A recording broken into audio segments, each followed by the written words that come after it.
Is starting.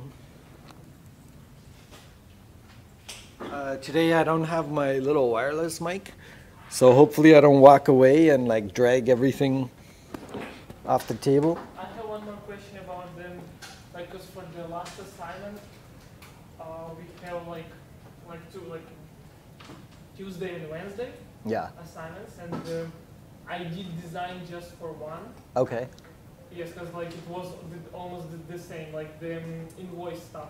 Yeah. But like for the first one, I got C On because I didn't do a design, because I just did in the lab number 4. I emailed them. I don't remember, not very. Maybe Adam? Yeah. So, but I'm not sure. So I asked him, do I need to just like move my design, because it's like the same work. Okay, let me go in there. I think like everyone has the same. Yeah, basically. We're a little behind. Do I need to do design for both of them or just for one? It's like just You should be able to just keep the same design moving forward, because we're going to keep on this invoice project for a few more labs. So you could also do that thing we were showing where you put the URL of the pen inside the external links. And if you click the gear in the JavaScript box, then it would automatically load in whatever components you made on the previous one. That would be pretty cool. Might be worth a try.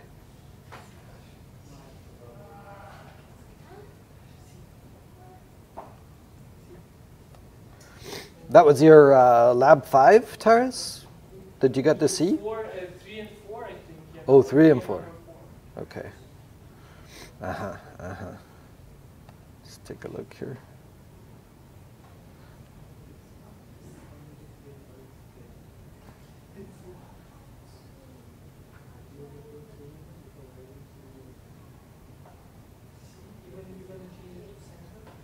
For the lab of today, can we keep using the one?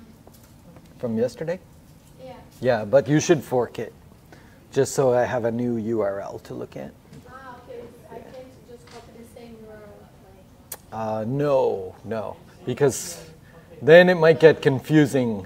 But the thing is, how I'm gonna do, because I'm still working in the lab from yesterday, and Yeah. I will work in the lab from today. Well, you should fork the one from yesterday, and that's what you can enter today. Yeah, but I mean, like, I'm gonna change things in the lab from yesterday. That's a good reason to fork, right? Because like that way we'll keep them separate. Now you might have to, if you make changes to the one from yesterday, you might have to bring it into today. Yeah, it's so confusing having this overlap. It is.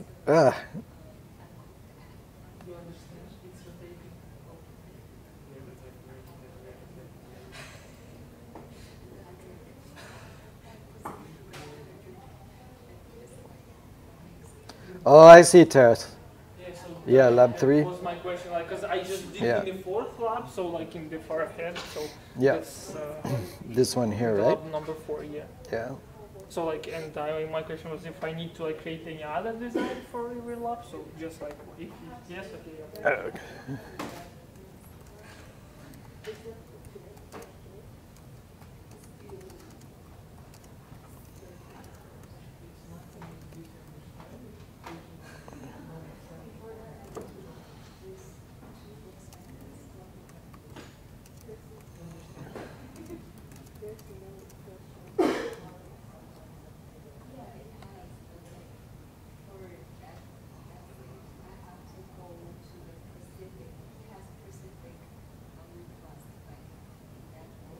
Okay.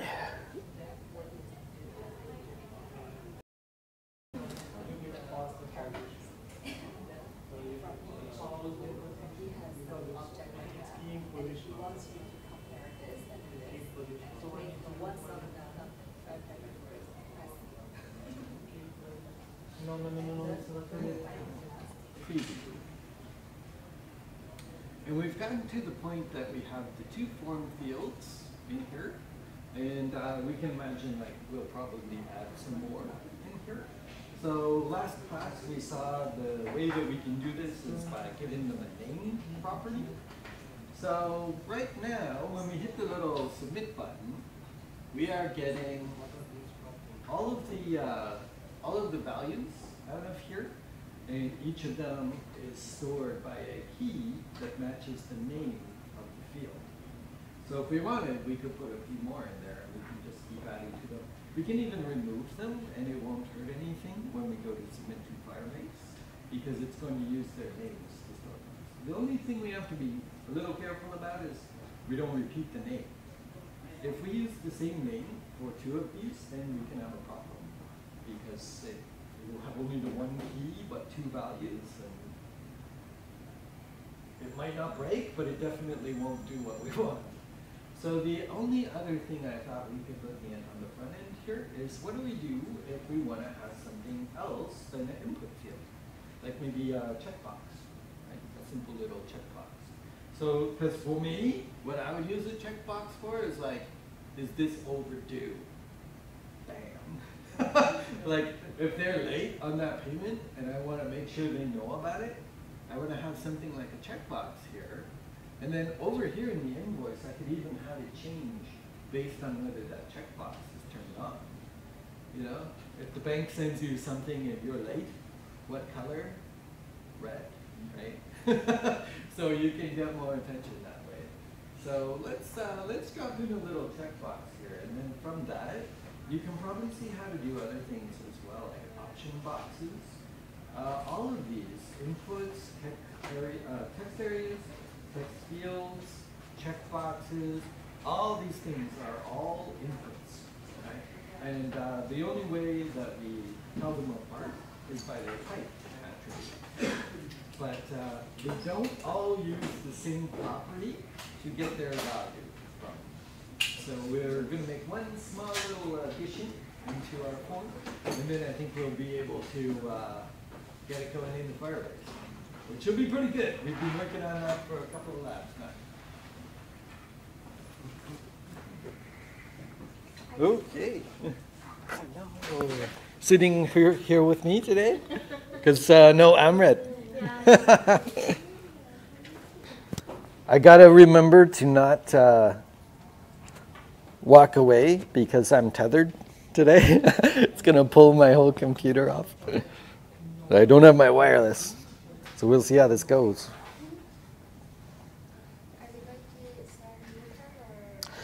Fork your pen from yesterday. We're gonna keep working on the invoice, and we're on lab 7 today. So fork and submit your fork. Hey, I can see from here, Winlim. You got that fixed up. Oh, almost. Remove your margin. You have a margin left of like 28 EM on line 217, I think. Holy cow, my brain is on fire. Is it line 217?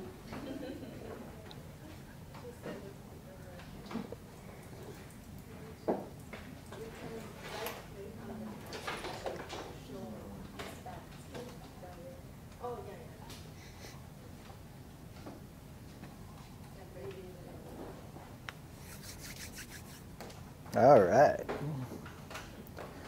Give you guys a second. Join me. If by some chance, like yesterday we had that problem submitting, so just double check if you submitted yesterday, because you could have missed it. I think almost everybody did, but maybe a couple more people. Adam helped us out later in the day. He fixed the thing in the database.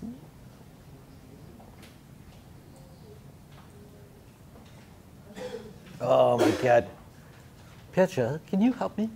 Can you pull the screen down a little bit? I'm already like tethered, so. Thank you so much. Yeah, that looks good.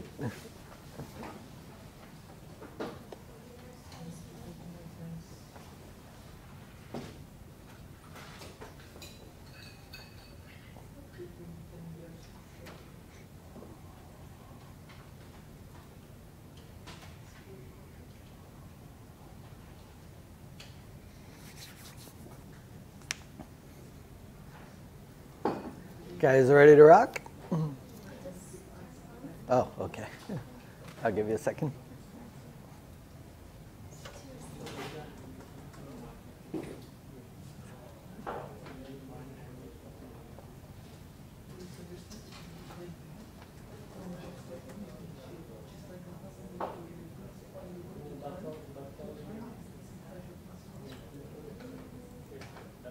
Test, test. Testing, testing, audio, audio. Good.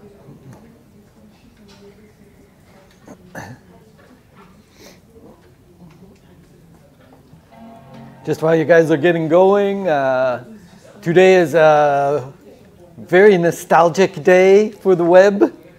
Adobe finally announced their ending Flash.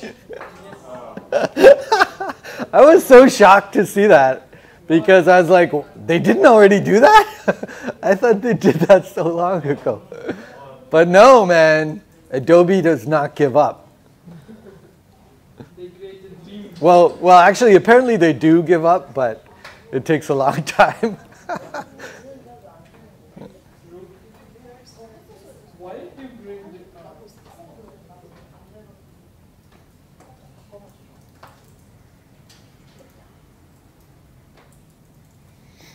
Okay. So what we'll be doing is starting off with just a small little addition to our form here, which should give you a pretty good idea how to do other things other than input fields like this. Because you've also got radio buttons and checkboxes, you've got options boxes, which could be really handy. So depending on the design of your invoice and what you want to do, you know, you're probably going to want to be able to put some other things in there.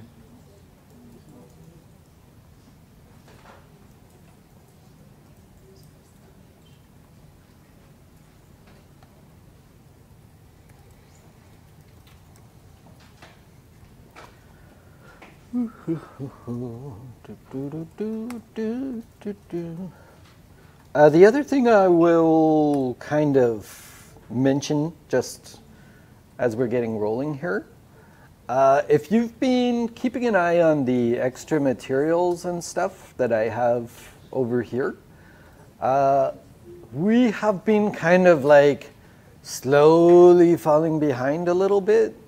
So like some of the things that I was planning to do for Lab 7 here, we are probably not going to get to today. All right. So what I'm thinking about doing, well, I think I will do it. Some of this stuff down here on the bottom, like Redux here, I may actually take out just because I feel like it's going to get pretty hectic with this condensed course schedule for you guys. And Redux is not really a part of React. It's like an extra tool that you can use with React. So it is really good to know, but I'm not sure, you know, we will help ourselves if we are rushing so much to get that in there. So I think we might take that out. I know you guys also, some of you guys anyway have, oh geez, hold on, I'm tethered. Hold on.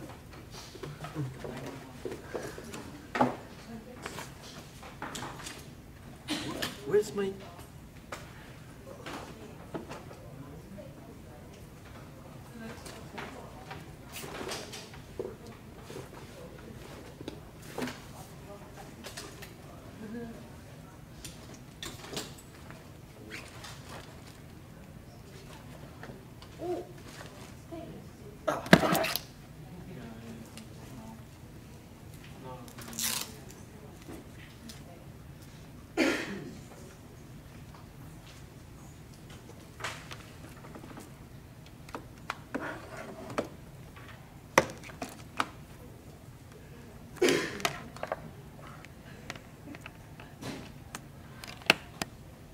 There we go.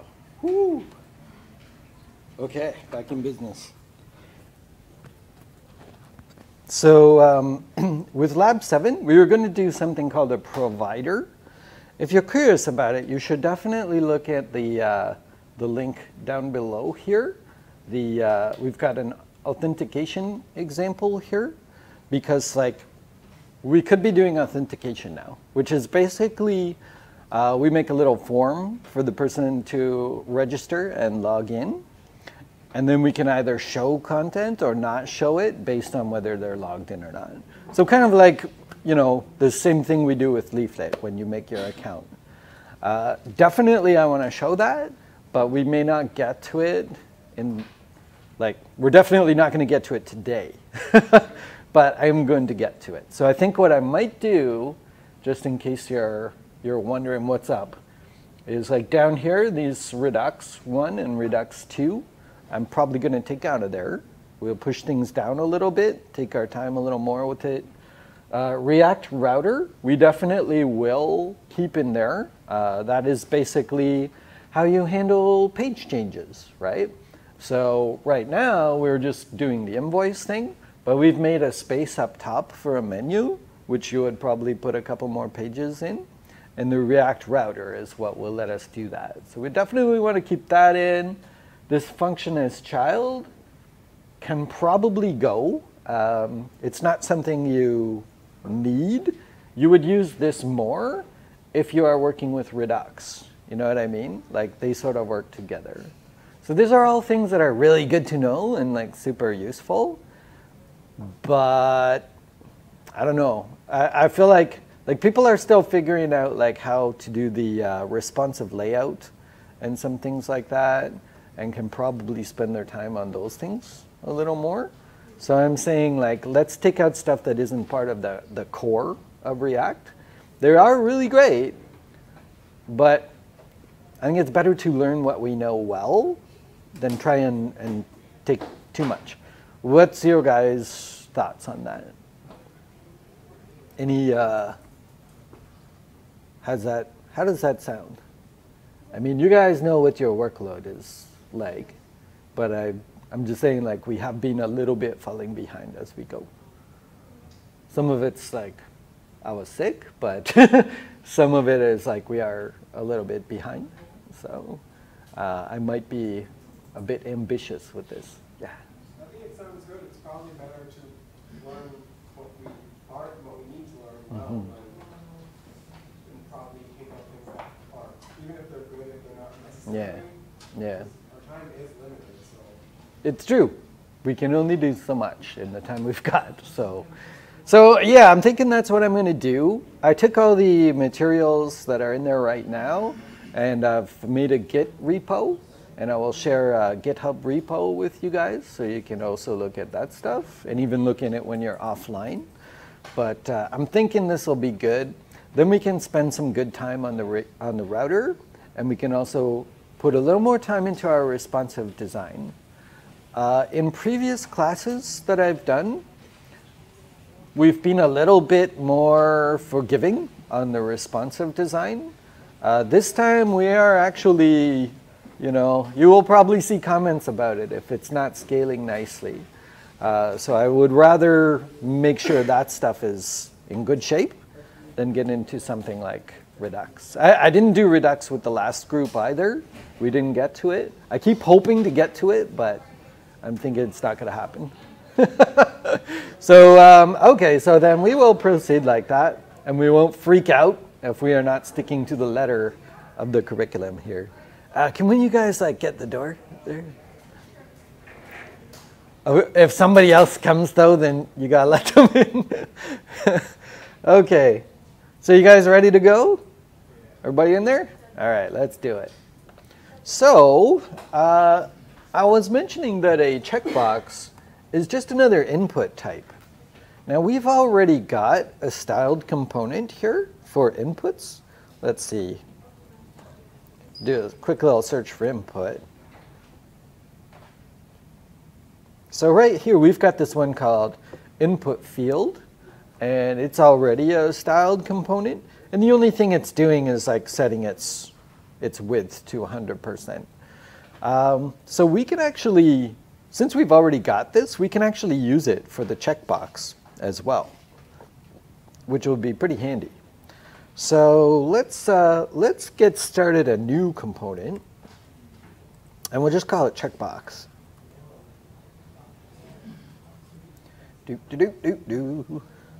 So let's see, so up top, if you guys are kind of noting how this is organized, up top is my styles, right?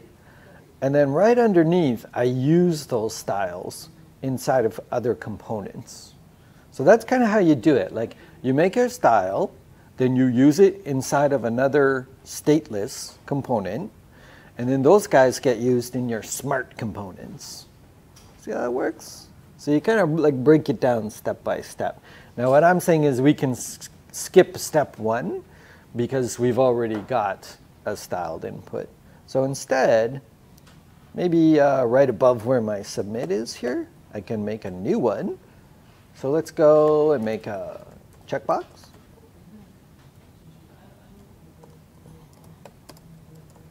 There we go. Oh, let me make sure the stream is switched over. Yeah, good.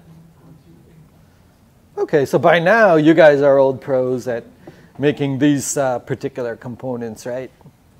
It's always like equals props, we stick in the arrow, we stick in the curly braces, and then inside we always have this little return.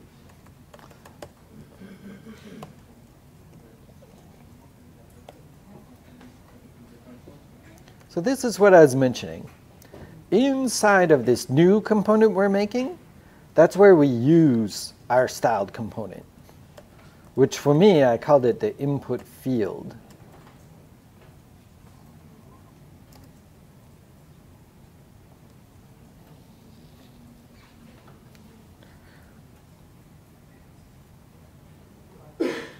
Now, if we don't do anything else with it, it's just going to show up like another one of our inputs like we've got there right now. But we can radically change this with one attribute called type,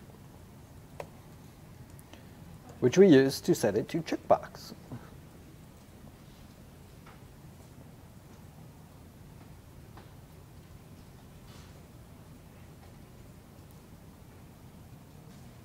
Okay, so right now we have a checkbox. We can use it. It's just going to be like a dumb little checkbox. It's not really going to do anything. But let's get it at least on the screen. So let's go to our smart component, which is making use of all of our little stateless components here. So controlled form right here. This is what I called it. And we'll look for its render function. Render. There we go. So here we go. There's the first input. There's my text area. So I should probably put this above the submit button, right? So let me go in here. And I will put in my shiny new checkbox. And let's just see if it shows up. Hey-oh! It is there. It's kind of like jammed in there, but you can see it.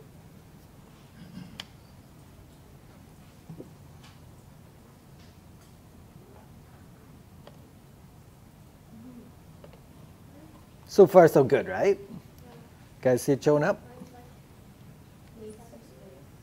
Boop, boop, boop, boop.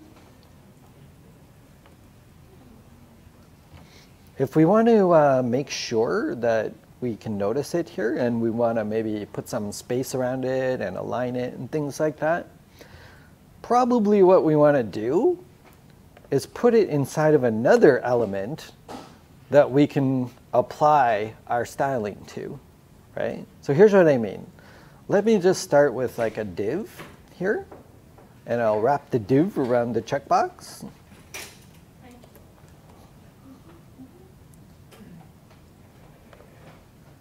Oh man, I think we all have to curse the people that stole those computers because now they lock the door every time. It's not me. I'm not locking people out, just so you guys know. Yeah, that's why they're doing that now. Like those computers over there got stolen by somebody. People are jerks. In fact, I'm going to make the people are jerks checkbox here.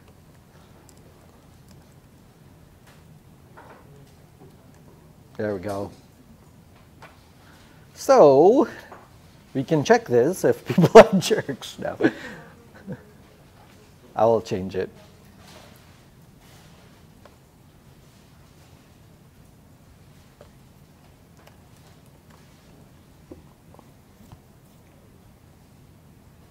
Okay.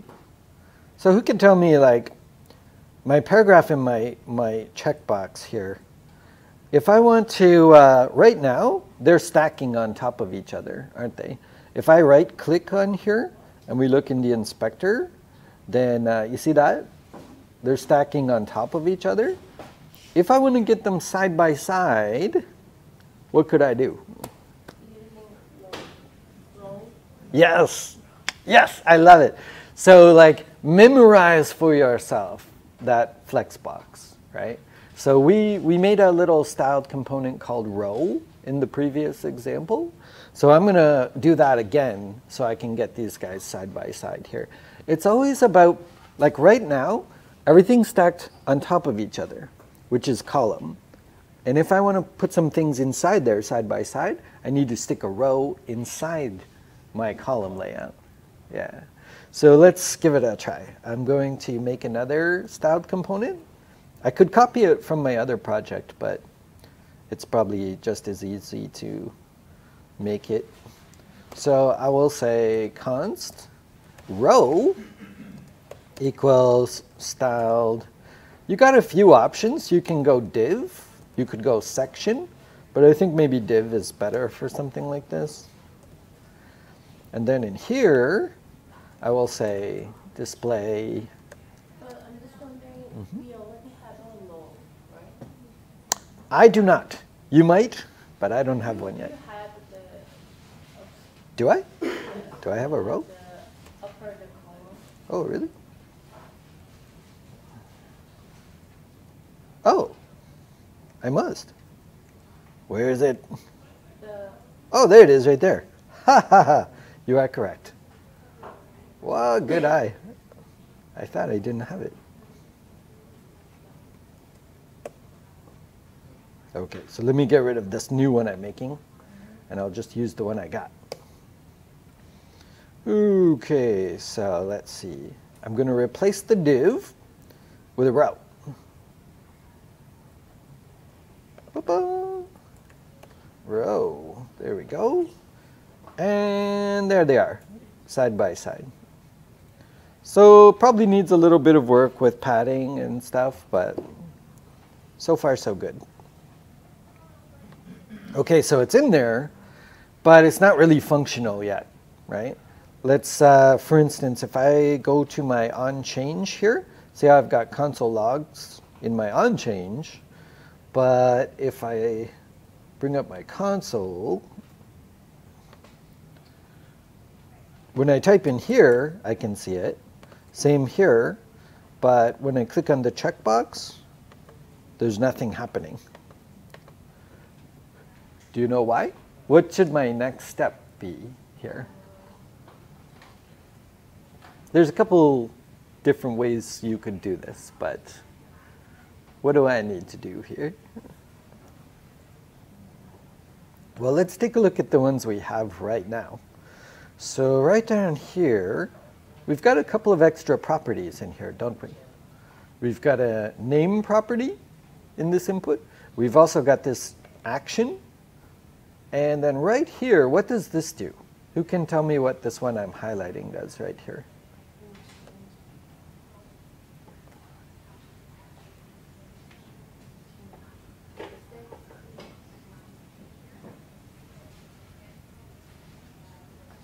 Nida.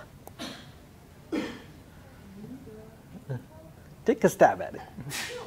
This little section that I'm highlighting, what does this do?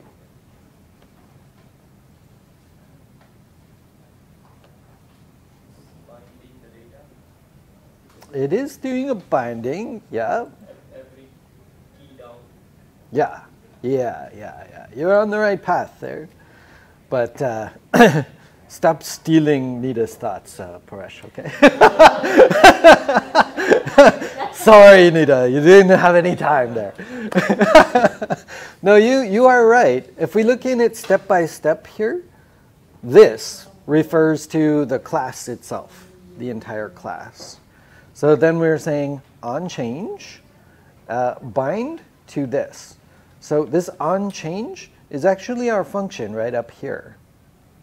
Now the third step where we say bind to this is basically ensuring that when it looks for the onChange, it will look for it in this class, not inside of our little stateless components that are children.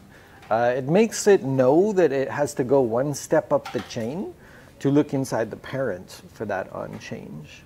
So if we want to notice changes in our checkbox, we probably got to do something pretty similar, right? So let's see if we can hook that up as well. Now I'm using the word action, but you can use like anything you want. That's just your prop name, so it's up to you. But I'll stick with my convention here. I'll say action equals this dot onChange dot bind to this.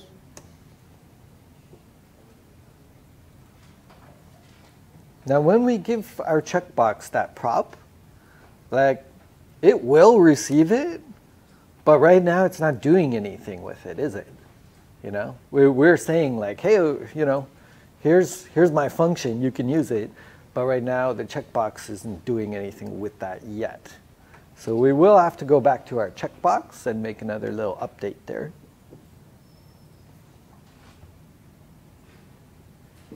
You with me so far? Okay, let's go back to the checkbox.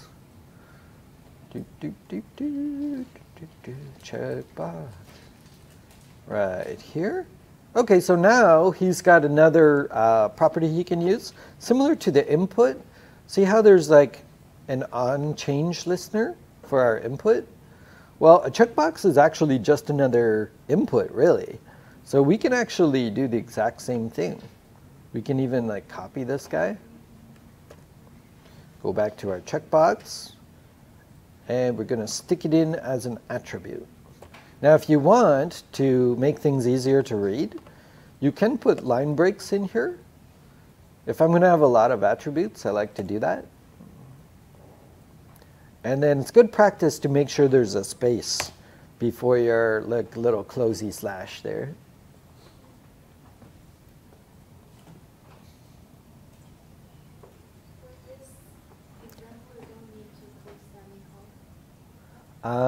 No, no semicolons on these.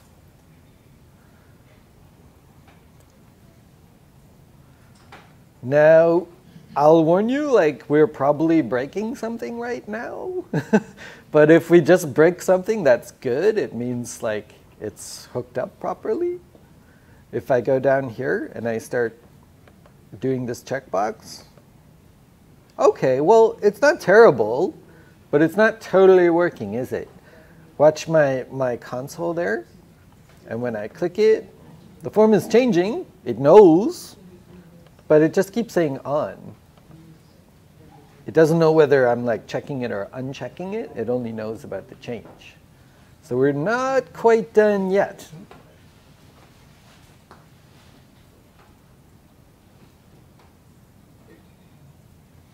Once you have that, give it a try. Watch your console. See if you have something showing up there. We'll do one more thing. Name? Exactly, exactly. We need the name. Because right now, it doesn't know what is changing. It knows something is changing, but it doesn't know what. So we should go back to our layout and add a name property to our checkbox. Let's see here.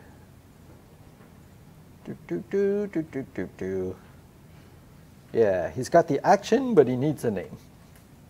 Now the name is important, guys, because whatever name we use is what it's going to get stored in Firebase in the next step here.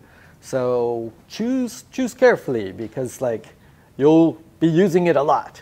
So for me, I'm going to call it overdue, because I'm working on a checkbox that I will use to indicate if this payment's behind, basically. And it should be pretty cool, because when I get to dropping the invoice on the other side there, I'll use something called a conditional rendering that we can use to actually change the look of our invoice based on the data. So I'll have it watch for this overdue, and if it sees it, maybe it turns it all red. And if it's really overdue, maybe it puts like a threat. That way, I don't have to threaten people myself. Automation.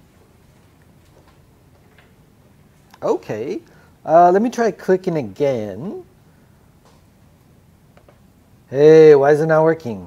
Why don't I see a name? Anybody? I got it here. Yeah. I have to also put it in the checkbox. I'm giving it its name, but it's not using it. So let's go back to our checkbox here. And just like we've done with our other stuff, we'll say name equals props.name, just like that. Oh, I think we should be seeing something better now. Okay. So you see how it says the format is changing. It knows that it's the overdue that's changing, but it still just keeps saying on. That's kind of a problem, right? So this is the trick. This is what I wanted to make sure that you saw. Not all input field types use the same property. Usually, to get the value from an input, you look at the value. You say event target dot value. But with a checkbox, you don't. With the checkbox, there's a property called checked, and you have to look at that. So we got to put one more little change, but this will be in the onChange event. Back in our smart component there. Okay, so let's go back to our smart component.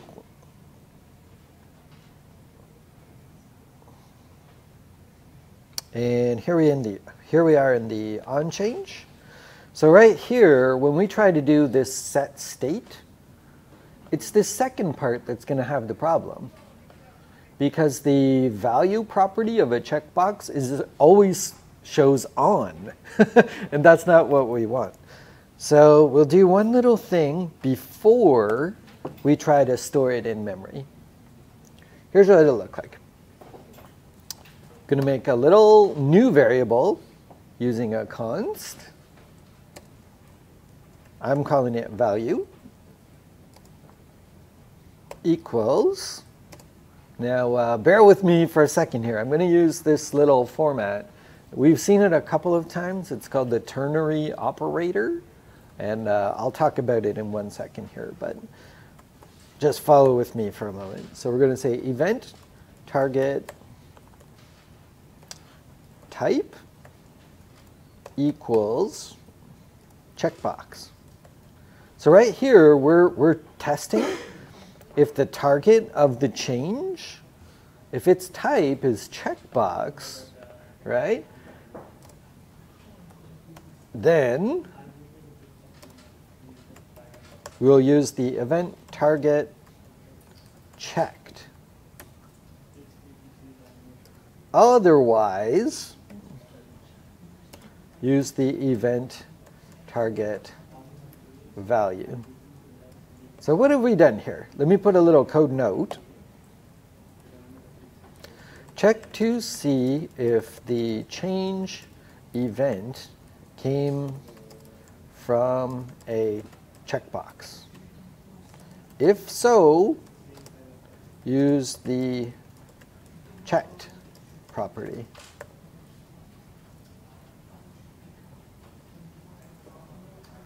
And the other thing we should make sure we remember to do, right down here where we were using event target value, now we'll just use value.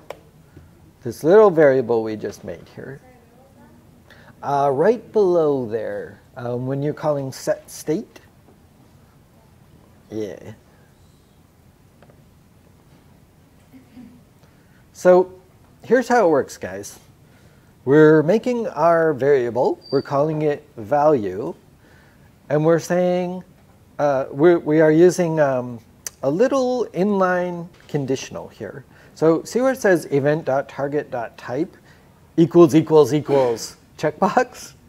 This is us saying, like, look at the type of whatever created this change event, because every component has a type. And it's descriptive. So checkboxes are checkboxes. Text areas are text areas. So we can use this to say, if this change is coming from a checkbox, the little question mark is short for then. So we're saying, if it came from a checkbox, then use the checked property. The little colon means else. So if you put the whole thing together, you're saying, if the type is checkbox, then use the checked property. Else, use the value. Right? So it's a little way of putting it all in one sentence without having to use like a complicated if statement or like a switch case or something like that. I feel like this should be pretty good. Let me see what happens here. I'm going to check on here. So my console still looks like it's not working, but that's just because if you look at my console logs, you see how it's just like looking at the value here? And the value is always going to be on. I actually want to see the checked property. So let me show you a little trick we can use, which is fairly important to know about. When we call this set state, remember we were saying like this is how you put something in memory in your component?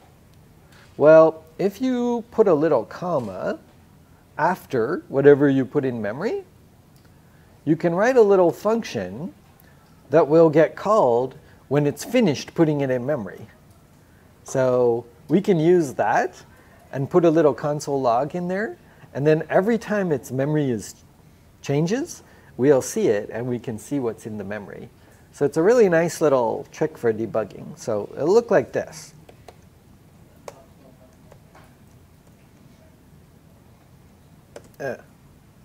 So we're just making like a little blank arrow function. So whatever we write in here,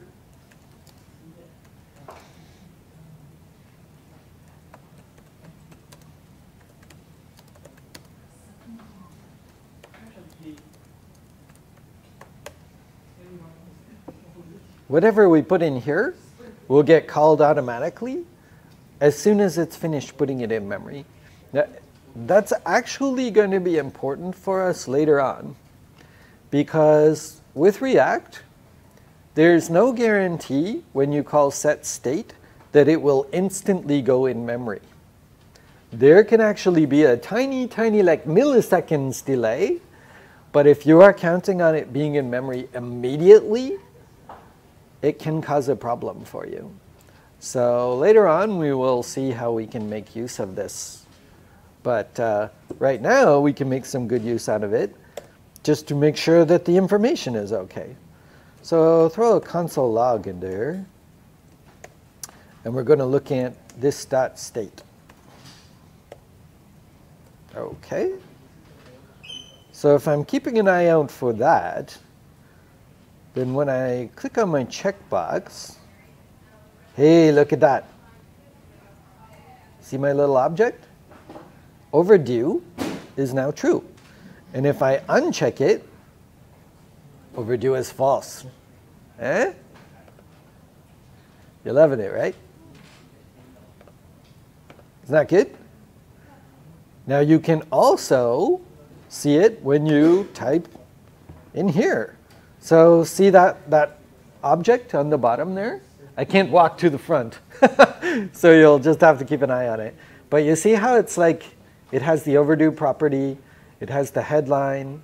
Even if I type in the description here,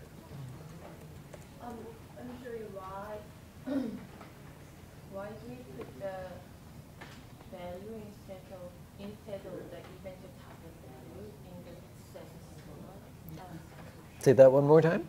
Yeah, please, thank you. Yeah, please, one more time. So I'm just wondering why do we put the value instead of the event target value? Oh, yes, yes, good question. Because right up here, if we just use event target value, then it will be the same as this, right? Now that works for the text input field here, because the text input fields, they use value, but checkbox doesn't. Checkbox has no value property. It has one called checked. So what we are doing here is saying, okay, let me make a little small variable here, and instead of using just whatever is in value, I'm going to look in it, and if it's a checkbox, I want to use checked property. But if it's not a checkbox, then I should still use value.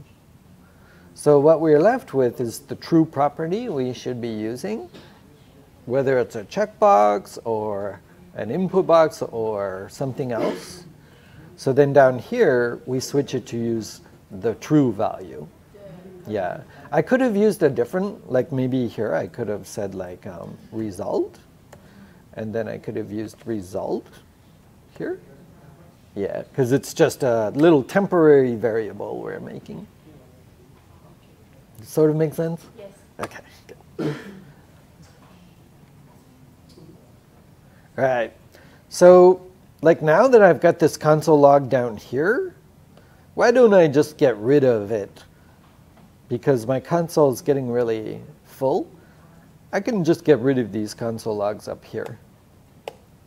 Because it's more useful to me to see what's actually going into memory, right? Because that's what we are going to send to Firebase. So let me try it again here. Tim, the headline is Tim, great. Description, the description is in there, great. If I check the overdue checkbox, hey, overdue is true. It's ready to go. Submit button is ready to rock. When I click it, it sees everything that is in memory, and it's in my console. So this is looking like it's in pretty good shape.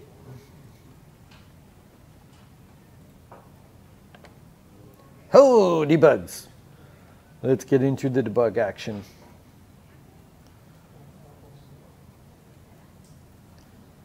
Wait, is this a, whoa, there's a lot of debugs. No, this is old. This is like an old chat. Hold on.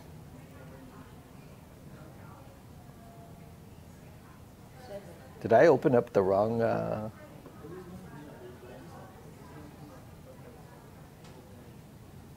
Nope, I'm in the right one.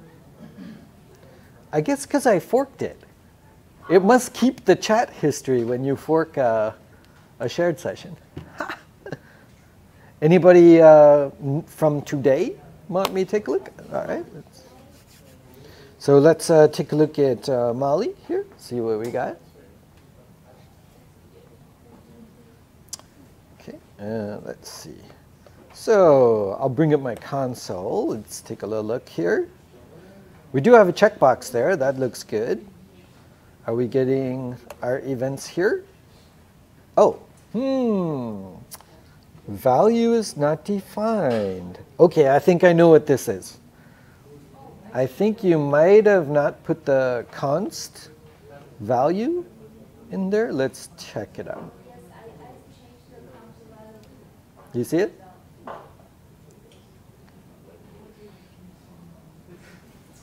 So it would be in the on change. Oh, okay, so if you want to use result instead of value, then you should use it here too. Yeah.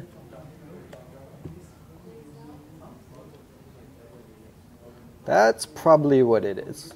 Let's try.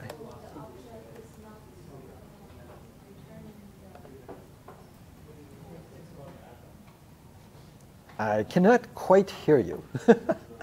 What's the question?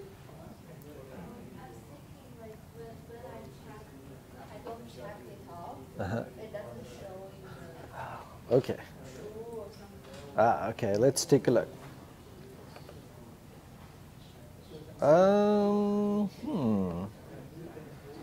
Okay, I think I see what it is. Over in the console, I see it like it is getting a value for overdue, but see how it's always saying on? And what we really want is like true or false. So I think it might be over here in your, because that's what this little line here does, right? It's basically saying if the event target, or in other words, whatever caused this change, is a checkbox, so up to here, this looks good. Let's put a space here, and then I think you might have an extra space here, and then we can put a space here, and remove a space here, and then I think maybe that's it. So let me see about that.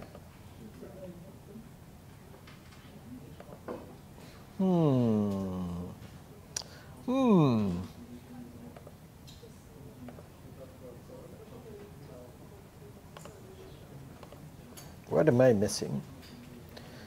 Let's see. Checkbox.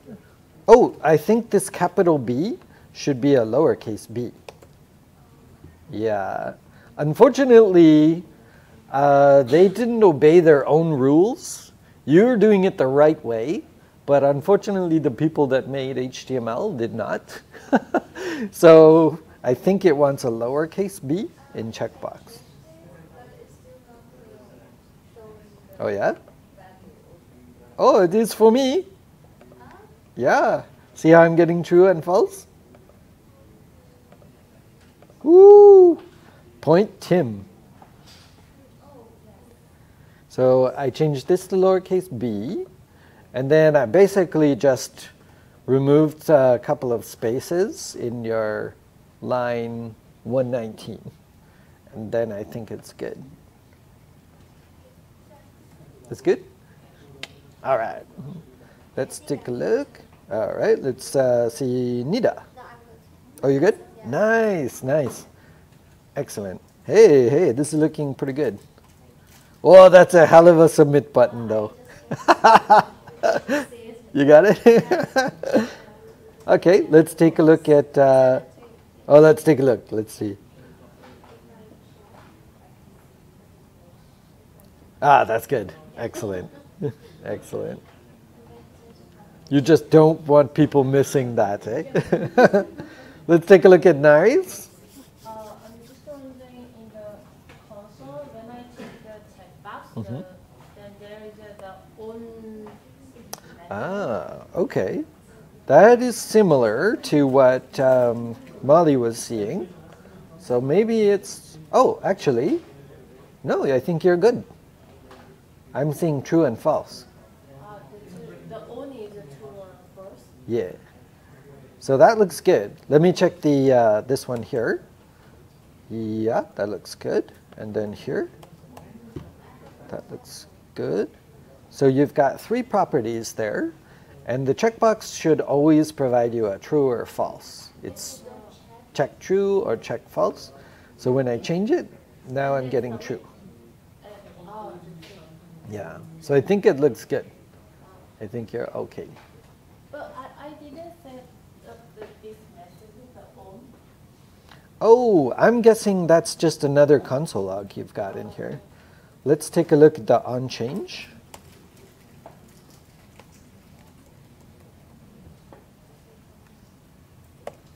In your smart component, probably there's an extra little console log. Yeah, right here. That's this one, yeah. So for me, I just removed that because now I can see it down here, which is actually better because that's what's in memory. Had another question? Huh?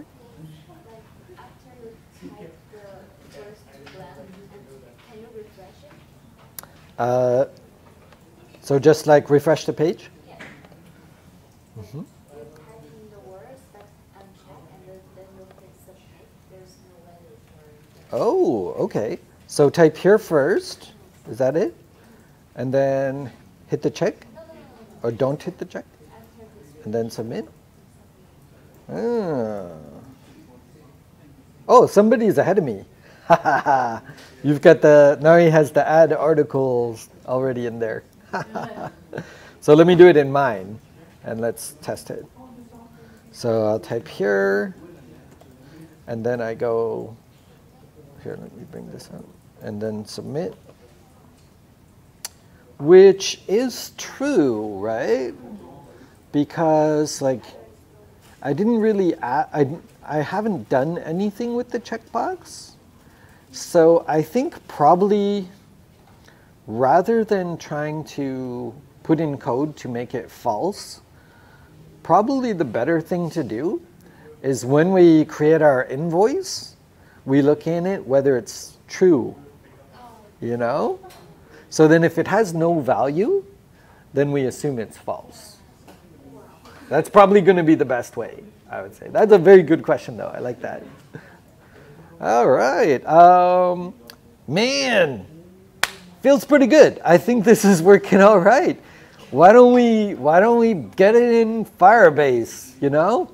Let's, this is the fun part. Let's see if we can get it going into Firebase. So we're going to need a little helper here. We're going to make a separate little class. Now this class we make is not going to be any part of React. It's just a separate little helper class we're making, and we'll use it to talk to Firebase. So let's maybe go all the way down to the bottom, and we'll put any little helper classes that we make down at the bottom here. You can even go past the render, because this is going to be like something on its own here. So I'll put a little note to say helper class here. Talk to Firebase.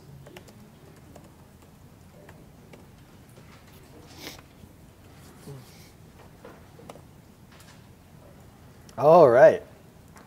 So make a class. So you're going to type class. And then for me, I like to call this Firebase API methods. Why API? API is usually anytime you're going to talk to a database. Yeah, it stands for, it's short for Application Programming Interface. If you need the full explanation. But API for short.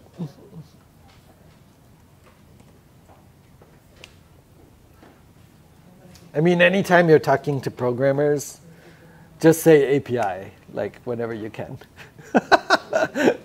They will love you.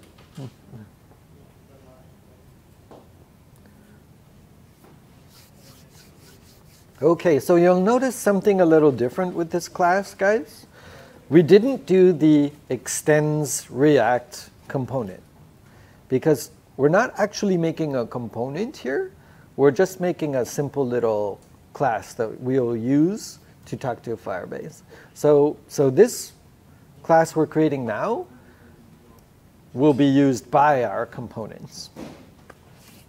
So let's do a couple of things here. Let's put in a function that we will say maybe talk to Firebase. Now you might wind up changing the name of this function to like submit invoice or something like that, but let's do this for now. And if we're going to talk to Firebase, we need some information to give to Firebase. So let's say information is what we expect.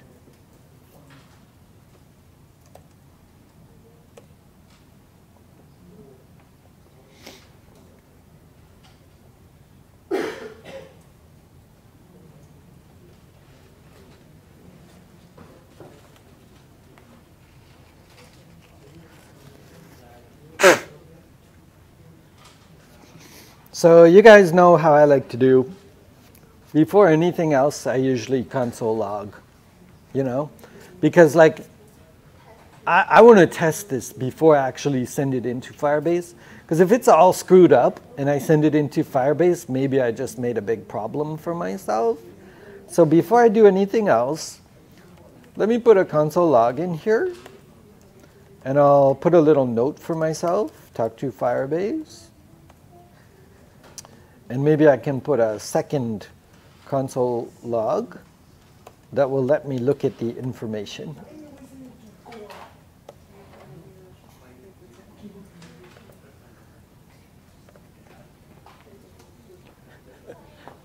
Oh man, I thought I heard someone go full Slavic over there.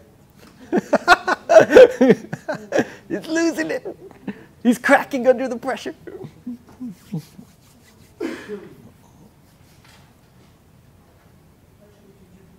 Okay, I feel like we could probably test this, couldn't we?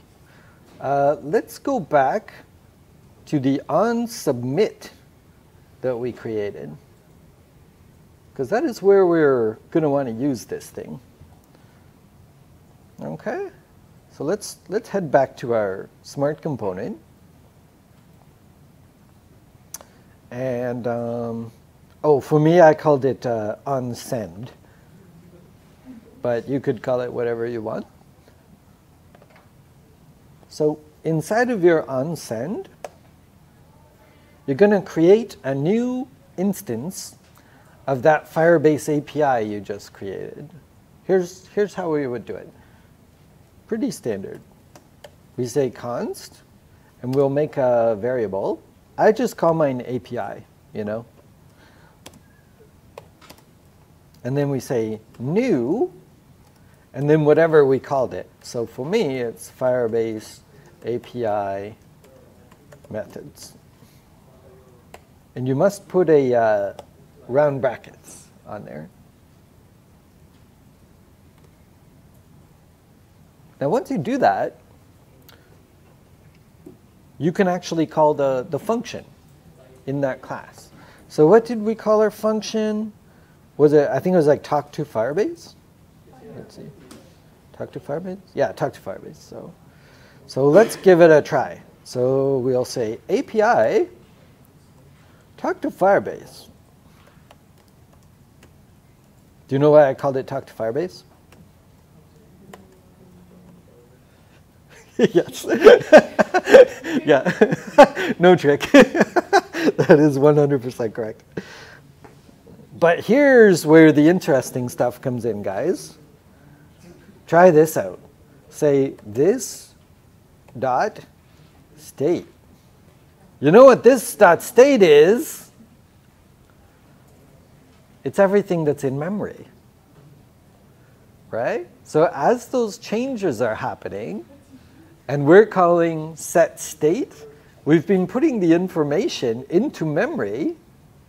We can now say, hey, Firebase API, here's everything in my memory. Put it in Firebase. So let's try it first with the console log. The API is that mean. API equal new Firebase. That is that mean. Yes. Yes. You got it. Now, when you're making like a full application, you would probably make lots of these little helper classes, you know. So by saying new and then the name of that helper class, you're identifying which one you want to use right now. So let me see if this works. So I'll put something in here like Tim is here doing some code. True. And when I hit submit, hopefully I'm going to see something from my Firebase API. So, aha, talk to Firebase. And look what we got. Headline, description, and overdue are all in there, right? So we've gone from our form all the way to our little class whose job is to put it in Firebase. Pretty good so far, right?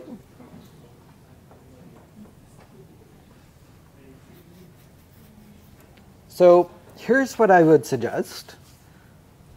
Open up your Firebase console so we can watch this next part and make sure that it actually goes in there. So I'll go to mine as well. So if you've got several Firebase applications on the go, if you go up to the top where your config is, you should see the name of the Firebase app that you're using. So if you're still using my Firebase application, well, switch it. Because by now, you should be using your own. So let me log into good old Firebase. And I'm doing this one here, oddly invoice. I'm thinking in the next second, I'm going to have a pretty good idea if anybody is using my Firebase, because I'll start seeing your submission come up in my Firebase. It's possible.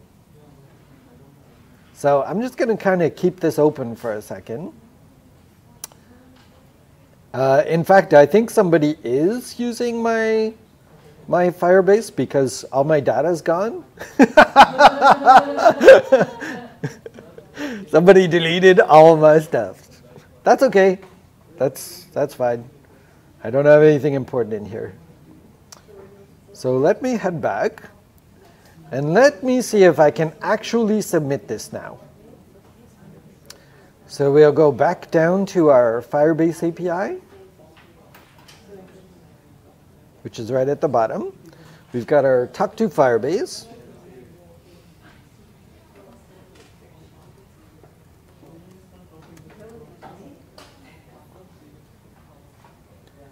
And yeah, let's give it a try here. So here's what it looks like.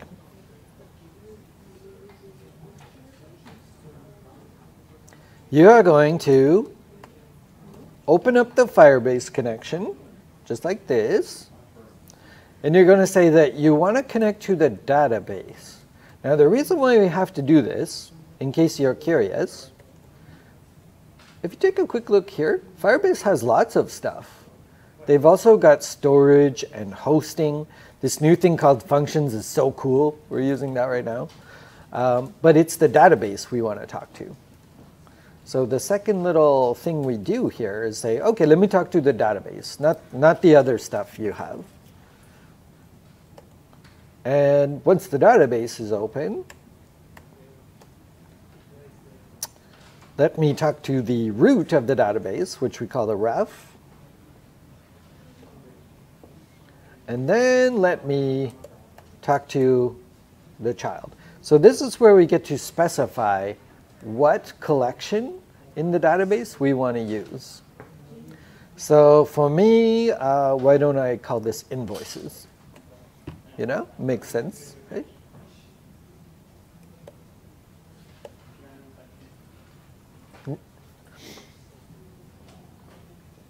Now, do you guys remember, if you're working with an array and you want to put something in the array, you can use a push, right?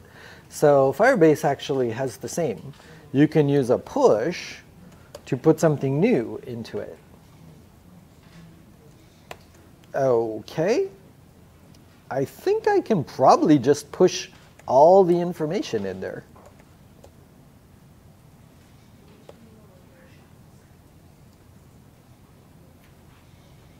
I want to give it a try. So let me put these side by side here, and we'll see what happens. So I'll stick this one over here, and then over here I will bring up this. OK, and let me go to, yeah. So right now this is completely empty, this database.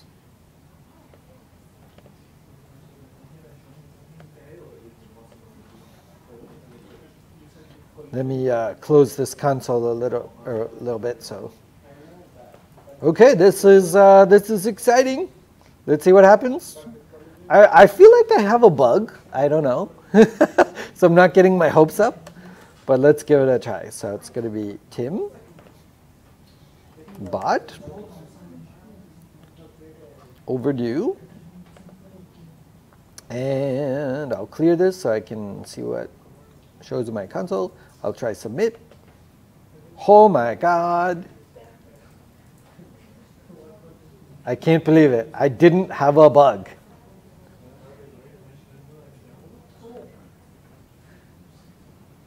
That is pretty awesome.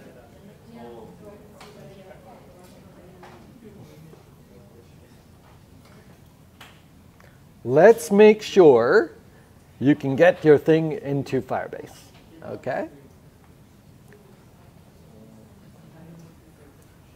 But that's pretty cool. So, like a couple of labs ago, we saw how we can get information out of Firebase. So if we kind of combine these two things, then on the one side, we'll get the information out and show it in our invoice. And on the other side, you'll be able to edit it. And you'll actually see it changing as you're editing, which is pretty nice. Think about what else you could do with that. Like, you could put a print option on there, right? If you wanted to make a print version of your invoice, that'd be pretty cool. For me, like, I want to have this little button on here that I can just turn it on if it's overdue, and that will change the styling of the thing. So that's going to be pretty good. This is going to be a pretty nice little application, I would say. Who's got it showing up in Firebase? Tim does. First. It's easy to be first when you are like teaching the class. But yeah, take your time and get it working. We want to make sure this works before we keep going here.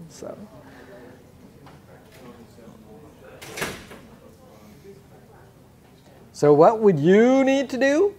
Well, number one, you got to make sure you're using your Firebase app, right?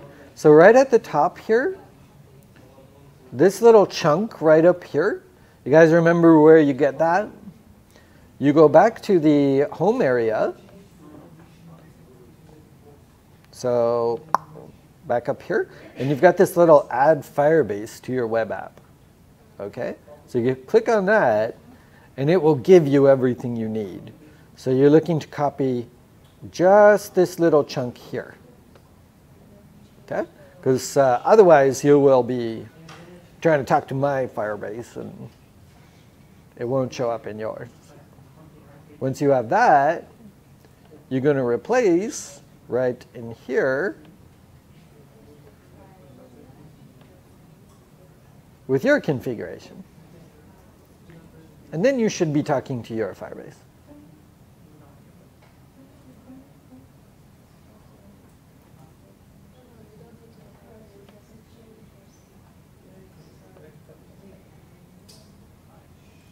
The other thing you must do, just to take note, under the rules, you need to turn them on. So you have to change those to true. Otherwise, security will stop you from talking to the database. Not seen it yet? And do you have it? Do you have your pen pointed at yours? Hold on, 1 second. I'm tethered. I'm proud of myself remembering. Yeah, that looks pretty good. Have you tried it? Did you submit it? Oh my God, submit something.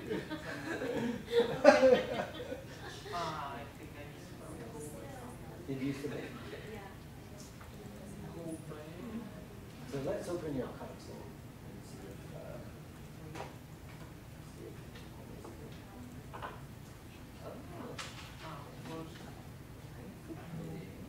Pretty good. Okay, send me the URL, Nita. Because everything else looks good, so let's see what's the problem then. And I'll get you to keep an eye on your Firebase so that when I get it working, we'll know. Yeah, it should. So let's take a look. Oh, microphone. For you guys on the stream, we're doing a quick debug here. everything looks, oh good, Emily's is working, nice, nice. Okay. So this looks good because I can see it's, you know, it's yours, which is great. So I think where I will start looking is in your on send. Let's make sure that that's hooked up. Oh, is this a typo? Methos might be needs a D. Let's check. Let's go down to the bottom. Oh, yes, just needs a D. Yeah, yeah, little typo there. So I'll just copy this just to make sure. And then let's go back up here. And it was right here with the D. This looks pretty good to me. I'm going to give it a try. So keep an eye on there, and you will see a secret message.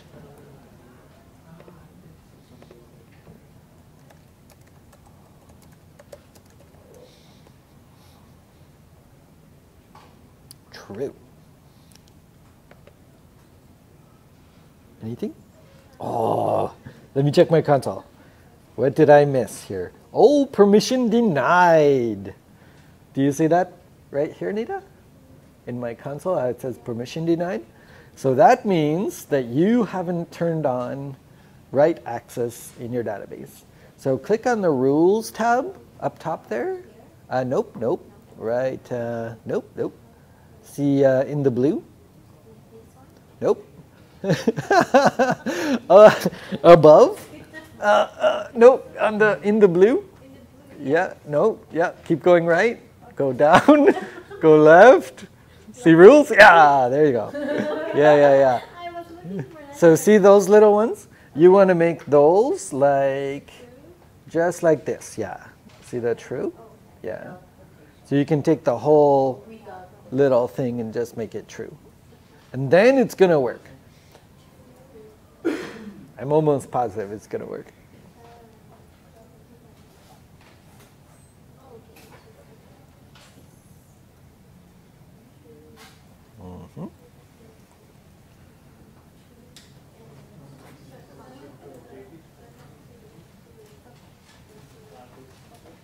Okay, should I give it a try? Okay. Anything? Yeah, I have to check it here. Oh, back there, yeah. Yeah, click that one. Uh-huh. Anything? Let me try one more time. Change the color. Let me try again. I'm still getting, you know, I think you didn't hit publish when you changed the rules. Click back on the rules again, and I bet it switched, right? When you're done, you have to hit, 1 second. Once you change these to true, then you have to save it. It's tricky because it doesn't give you the button until you make a change. Oh, you can get rid of 1 second.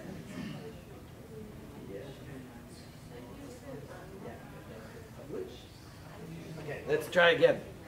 You're going back to the data? Let me give it a try. And boom.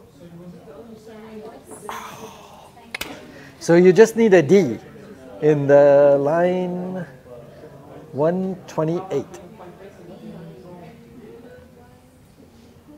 Yeah, line 128. Yeah, you need a D in your Firebase API methods. And then you're good. Anybody else?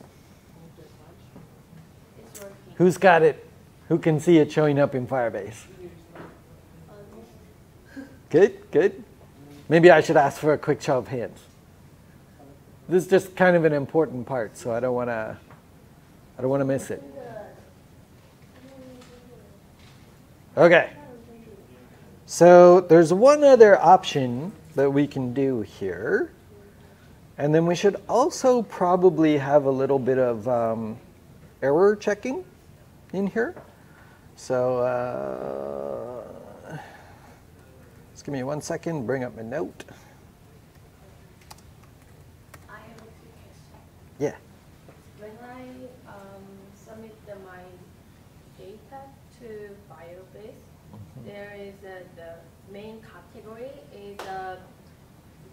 is named which I set up. Like if I set the name like invoice, then it has an invoice. Yeah. And or article, then article. Yep. And then when I each time I submit, there are just like strange layer. Yes. Category, and then my information is inside there. You read my mind, So because we are using push, we are basically saying that we want to add another one. So Firebase automatically makes a key for us. So if I use this a couple more times here, we'll see the same thing with mine. And let me bring it up.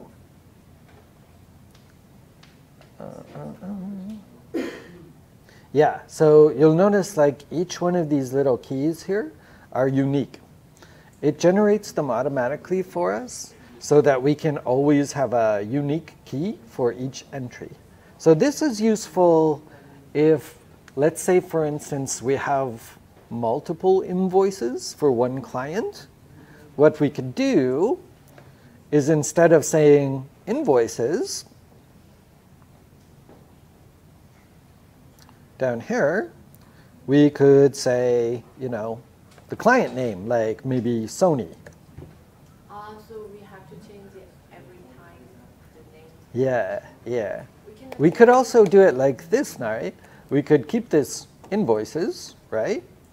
But now we could say, oh, inside my invoices, I want to invoice Sony. So we could say child,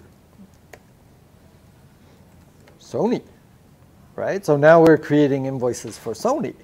And maybe we also have invoices for lots of other companies.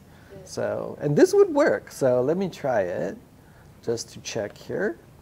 Sony invoice. Lots of monies because Sony rich. And when I submit, see how I've got one Sony now, and it's inside of invoices. Then inside, is there any unique? Yeah. We cannot change that, right? Oh yeah, we can. Yeah. We can? Yep.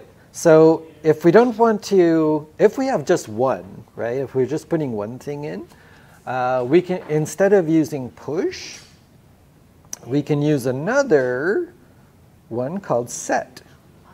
Yeah. So let me show you guys that.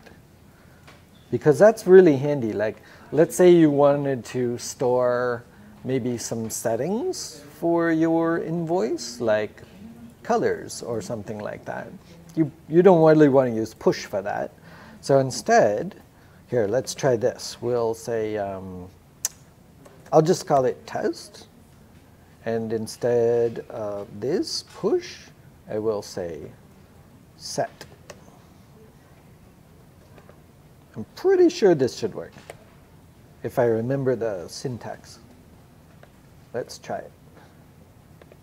So I'll keep an eye on my Firebase here. I'll close this up, because we should get one called test.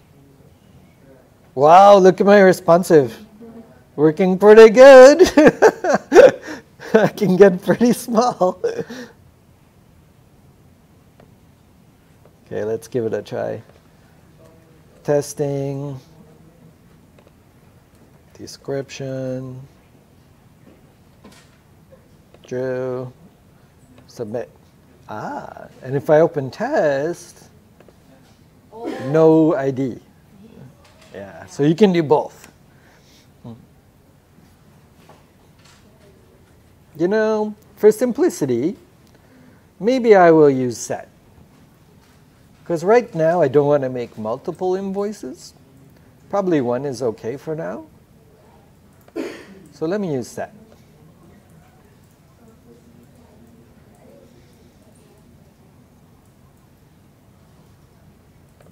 So I'll say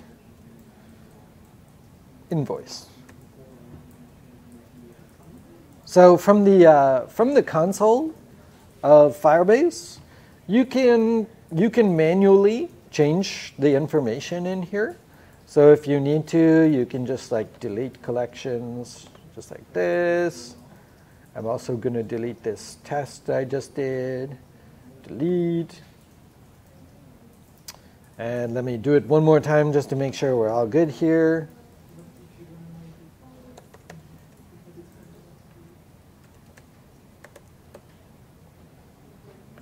It's a minute.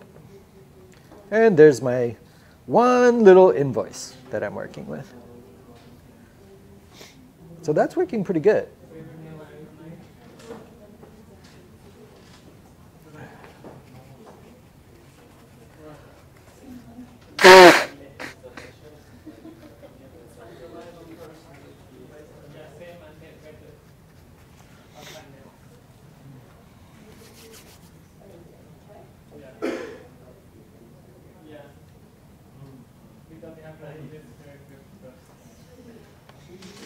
Okay, we are missing probably one thing we should have here, because when you start talking to databases, a lot of things can go wrong, right? Like let's say you drop off the internet for a second. It could happen. You're on your phone or something like that. Or let's say there's a security problem, right? You're trying to access a part of the database you're not supposed to access. So we should put in one more thing, which is our error handling here. So let me show you what I mean. Let's head back to our Firebase here. And inside of our Talk to Firebase, at the beginning here, you're going to put a return. So what we're doing here, we're setting it up so that if anyone calls the Talk to Firebase, we can give an answer back to say whether it succeeded or not. Yeah, we'll return the result.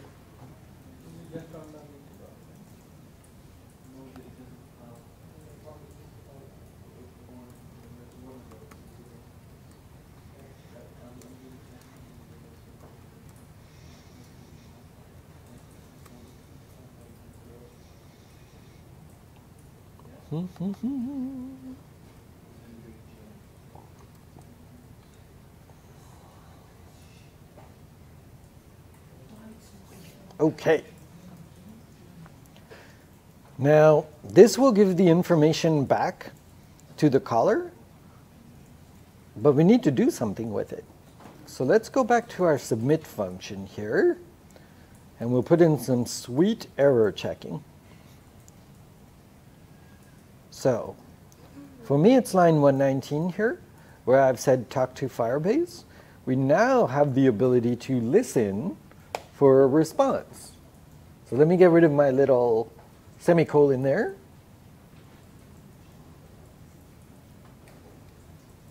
And I'm going to say dot then. This is a really nice little syntax here. So we're now using what's called, in JavaScript, they call it a promise, right? So what happens is when we call the talk to Firebase, it returns a promise. Now what that means is like our little line of code here at 110, when we call dot then, is just waiting for the promise to be fulfilled, right? Yeah, so what it's doing is our Firebase API is saying, I'm going to go talk to Firebase. I promise that once I hear something back, I will let you know. Right? So that return we're doing is this promise. We're giving the promise to our little call to the talk to Firebase. And the way that we look in the promise to see what the result was is by calling this little dot then. So here, let's give it a try. They're pretty easy to work with. Inside, we need a function. So I'm going to make my simple little arrow function like we usually do, just like that. And so maybe I'll put a little console log in here, just to let me know success. So if we see this in the console, then it means basically that it succeeded in submitting my invoice.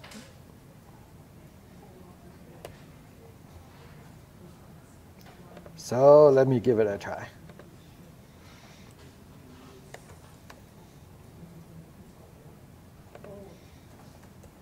Something. Let me clear this out of here. I will say it's overdue and I'll submit. Success! Now if you're watching really carefully, you'll notice there is like a small little delay, right, before you see that success. It's pretty fast, but there is a little delay, right? So that means it's like it has actually gone out and talked to the database.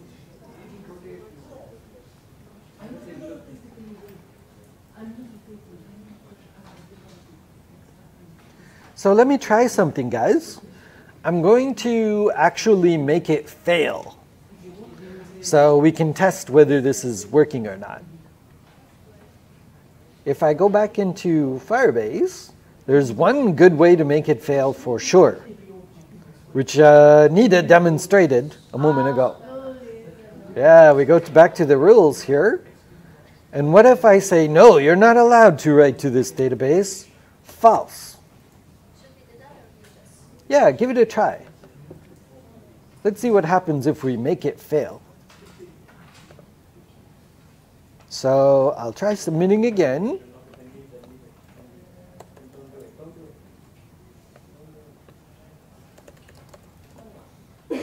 And I'll clear this out of here. And we'll probably see like some weird error message happen. Wait, success? What? Oh, did I not hit publish? No, I did. Oh, read. I changed the wrong one. So now like you can get stuff out. I want to actually stop you from putting stuff in. So let me make that false.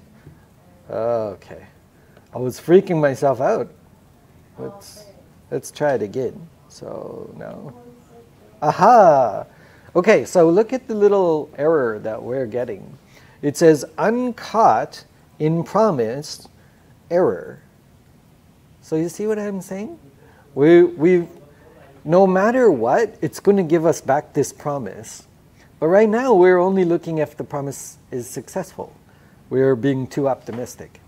So the way we can also notice failure is they give us a little hint here where they say uncaught. We have to use something called catch. So then is for success, and catch is for failure. So let me go back to my submit here, and let's see if we can catch this error here. So here's my then. So I have to go past the end of the then, and instead now I say catch.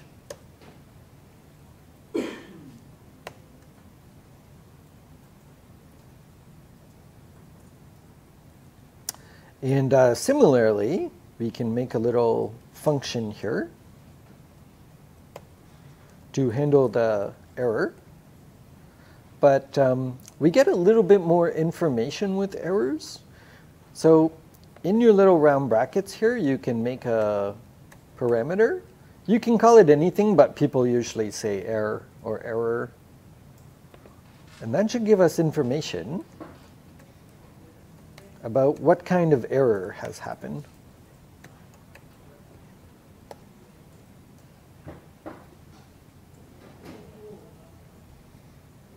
So be careful with your little brackets and stuff, because we basically have three things here. We say talk to Firebase, and then we say .then, and then at the end of that we say .catch.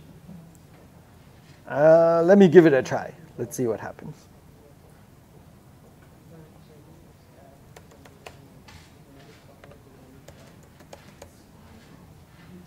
So I'm going to try and submit. Aha. Okay. So you see, we don't have any like weird red errors showing up. So this proves like we are actually catching the problem, the error. So what you might do in here is like let the person know there was some kind of problem with submitting.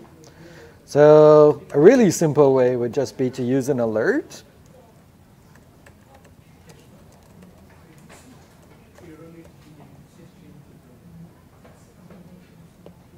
And then I believe there's one more little handy thing for us.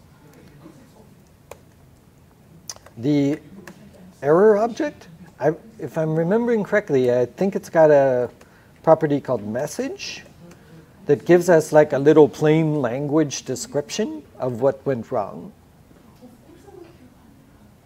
I think it's message, but let me test.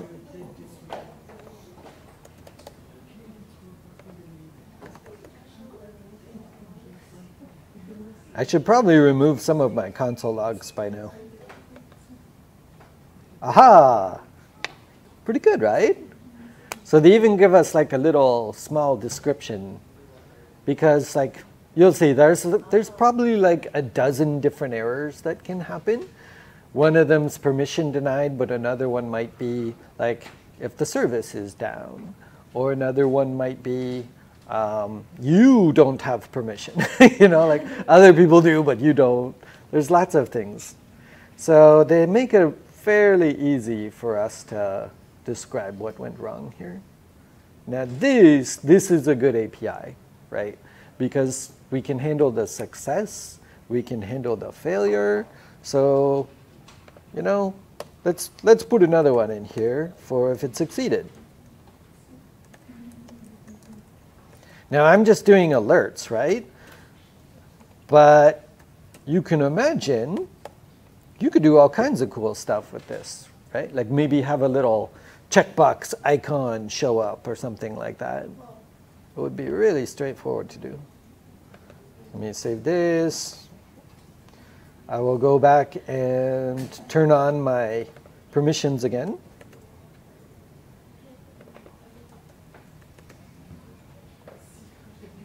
Publish. There we go. Now let me give it a try.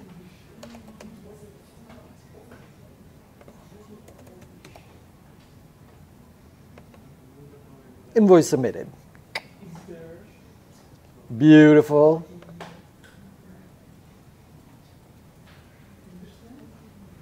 All right. That is definitely some good progress.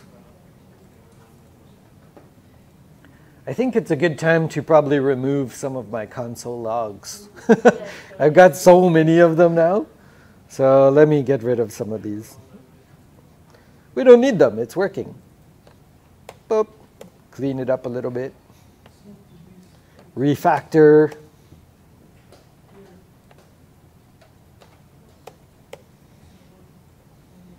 Where else? This one I'm just going to comment it out because I could maybe need it later. Okay.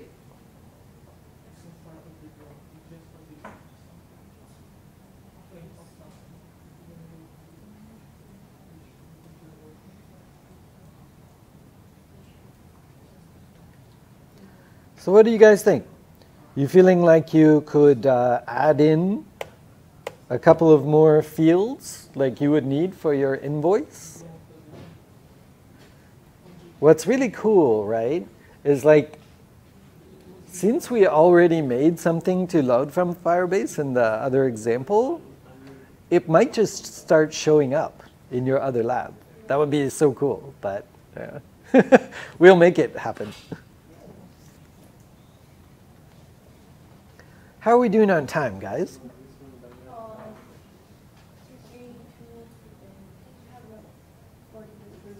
40 minutes?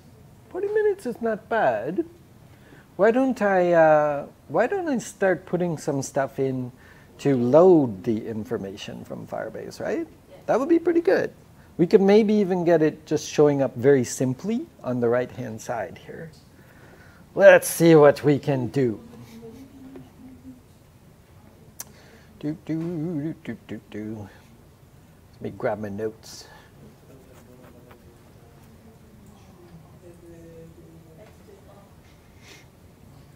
I think we did some stuff, was it lab 3? I think we did that. No, maybe 4. Hold on. Lab 4. Yeah, 4. Do, do, do, do, do, do.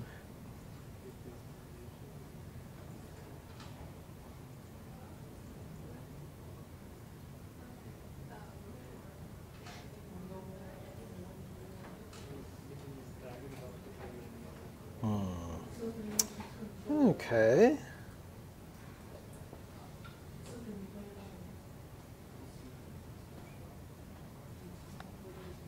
Yeah, that's right. Okay, let's see here. Okay, let's make a little edit to our Firebase API. Because right now, we only can send the information to Firebase.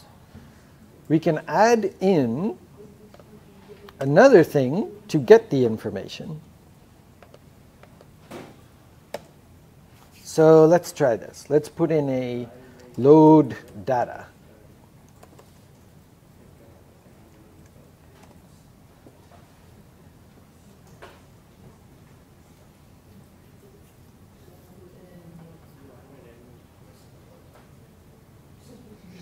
And in here,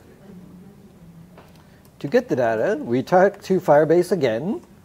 We open up the database. We, once again, go to the reference.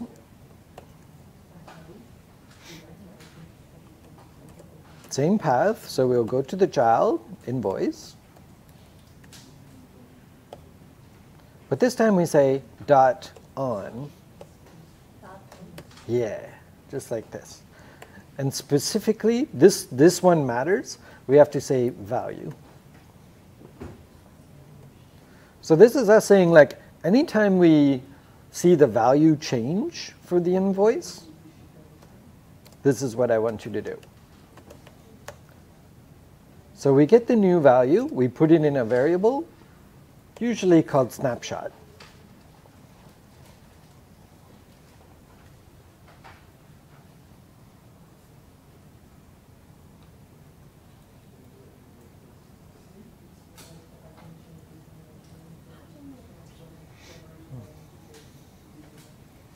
So let's just test it. So I think, like, first we could do a console log. And you guys remember how to get the contents of the snapshot?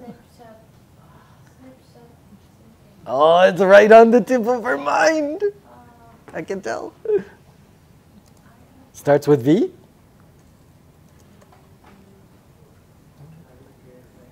Ends with al. Yeah, you got it. Snapshot.val. And then it's a function, so we put the curly braces there. Or, I mean, round brackets.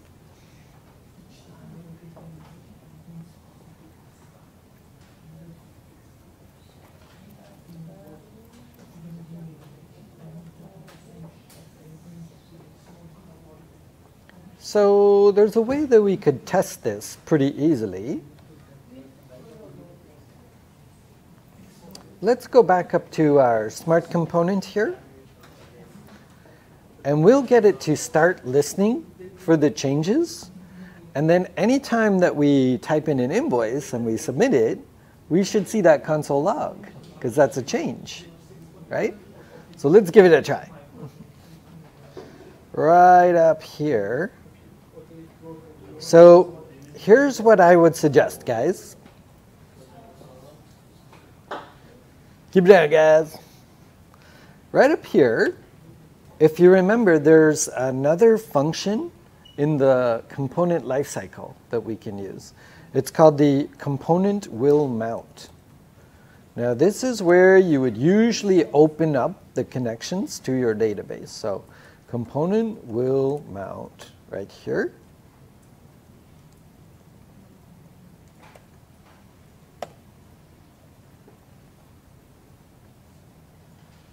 And inside of here, we can do something really similar to the submit, except this time we're going to turn on listening.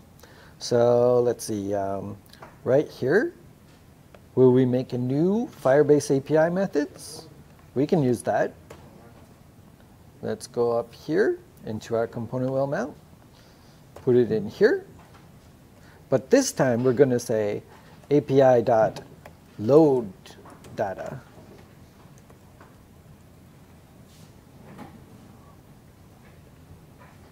Wait, why am I getting an error?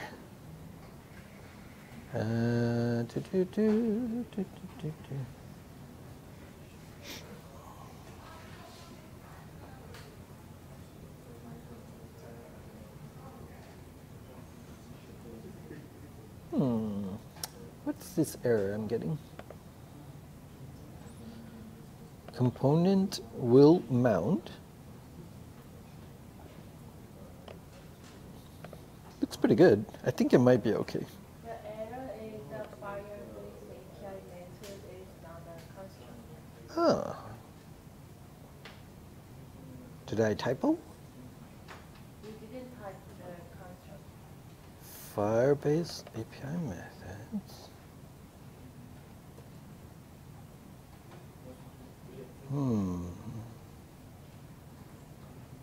Oh, you may be onto something there, my friend. Let's try putting a constructor in here.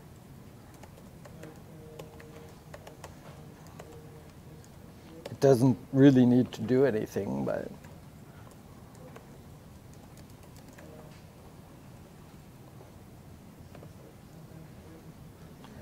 Firebase API methods is not a constructor. It's not a constructor.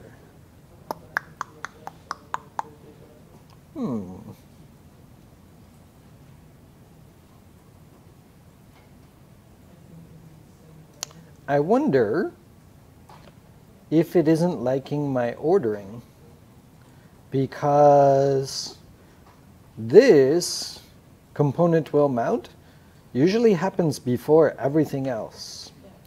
So I'm thinking maybe I need to move my class up higher, like take it and put it at the top. Let me try putting it right up at the top. Or right after the Firebase initialize. Aha! That's what it is. It wants me to put the class up top here so that it's around before my component tries to do its component will mount. Right down here. Ha! I have to stick it at the top.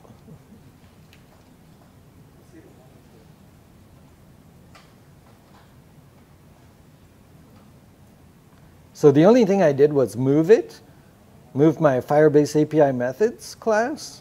I moved it from the bottom up higher, right after my Firebase configuration. So right here. So this whole little section here.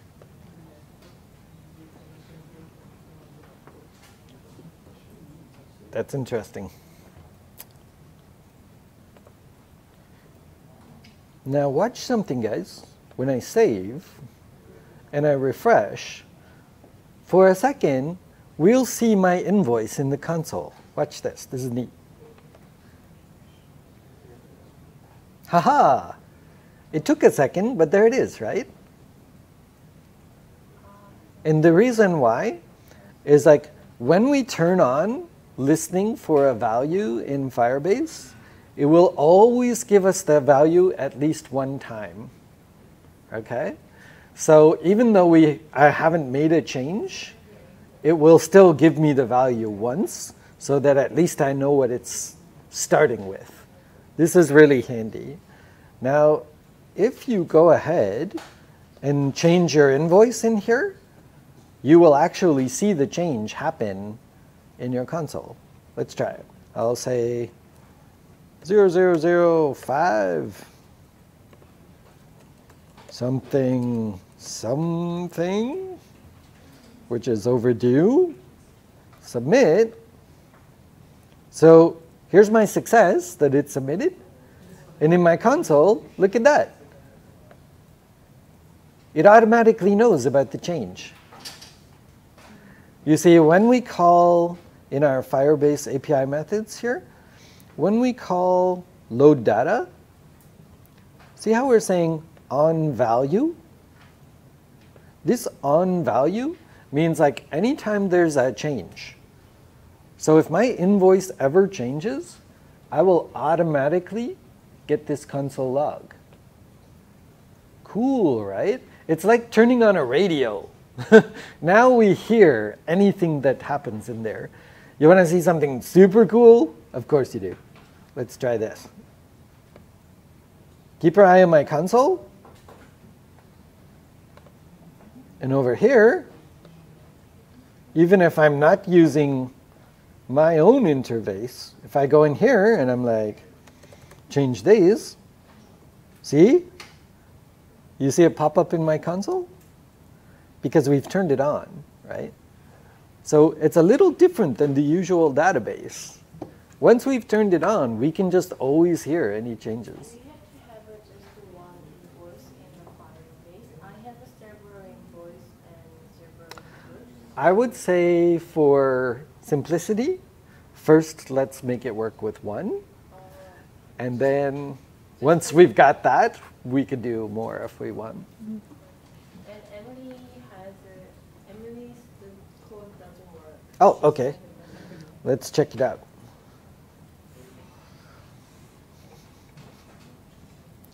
Okay, let's take a look at what Emily's got going on here.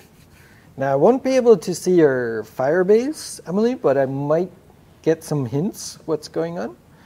Let's see. Firebase database. Oh, I see it. Typo. Your spelling on child is wrong. You've got C-I-L-D. You're missing the letter H. Let's find that one. Line 26. Let's update that. Child. Okay. Oh, man, this is looking good. Whoa, look at this, guys. It's looking pretty sweet. Let me try this. Your client is Tim. Your client's description is like handsome, you know. And the date is today. There we go. Am I late on payment? No. Enter. Oh, look at that. So I apologize if I just screwed up your database there, Emily. But it looks like it's working for you. So that's pretty great. Yeah, this is definitely coming along. And mine is showing in my database. Yeah. But it's not showing in my console. Oh, okay. You want to shoot me a link? Let's check it out. You're welcome, Emily. Oh, and we've got Sunny to look at also. Let's take a quick look there. Mine doesn't work. Really? Oh, okay. It shows it just a no. Okay. We'll figure it out. Let's take a look at Sunny. Ooh la la, look at all this. This is looking good. Bring up my console just so I can see what's going on. So Tim. So far this is looking good. Because this is an object that I'm seeing, then I know that that's what's in memory. You know what I mean? Which is a little different than the standard console log. So that's great. Let's try this one. There we go. Now, just as a side note for there, Sunny, there is a type called email that you can use on input fields. So if you give it type equals email, then it will do like the email formatting and checking, which is pretty handy. And then the order number will say 001, looking good, and I will submit. Yay, it looks like it worked.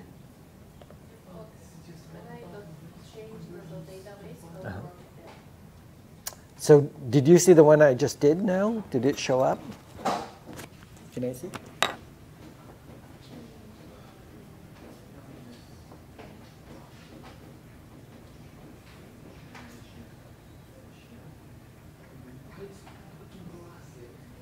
it's just the current way that we want to see the changes, right?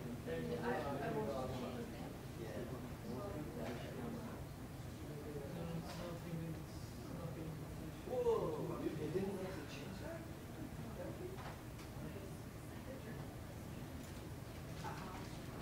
It looked like it popped up here too, so I think you're good. That is pretty cool, right?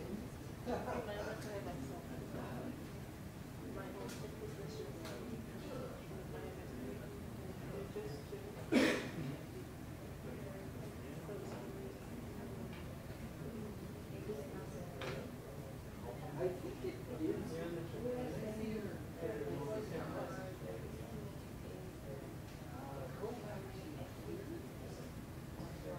Okay, so the difference between yours is working. The difference between yours and what I'm doing, instead of doing Firebase push, I switched it to Firebase set. So that I can show you. Like what you're doing is great. I think it's maybe a little further along. I switched mine so that I'm only storing one invoice right now. So if you look in your Firebase API methods, then you've got right here. See, I switched that to set. Yeah. And I think you've got push, right?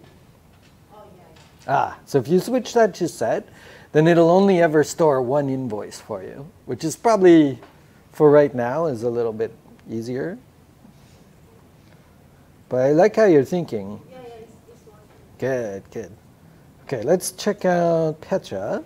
So it's everything is submitting, but then we're not seeing the changes, right? So let's take a look. Now I just changed the push to set, how you said, and it's not showing anything. Okay. Let's see here. Oh, do you want to give a quick save and I'll refresh? Yeah, I saved it already there. Set. It was push. Okay, cool. Alrighty, let's see here. Oh, same as that. So let's see if we've got Firebase API methods. Yeah, that looks good. And then here's our load data. And that looks good to me. So then let's go to our smart component.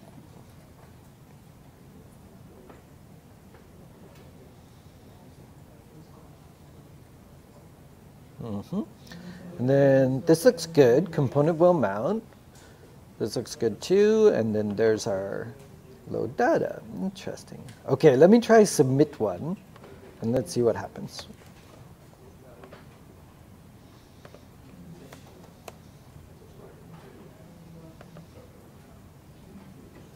Did it just show up in your Firebase? Okay, can you try something?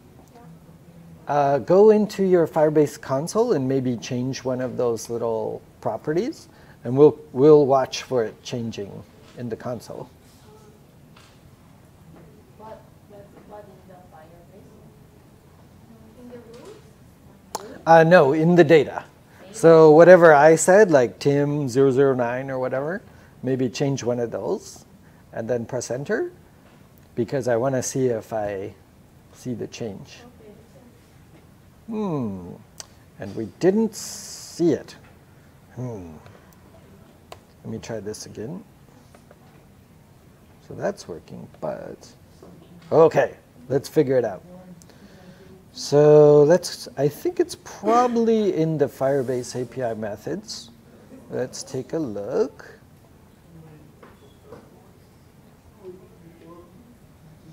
So we're submitting, oh, I see it. I see it, Piacha. One of these is invoice, and the other one is invoices. Yeah, so let's change this one to invoice. And then I think it's going to work. Yes.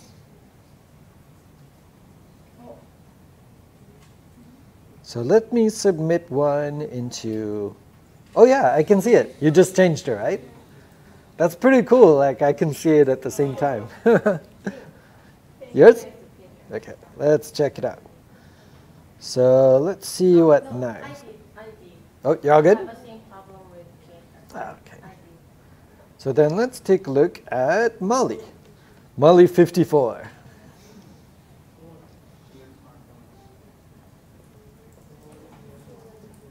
Okay, so let's bring up my console.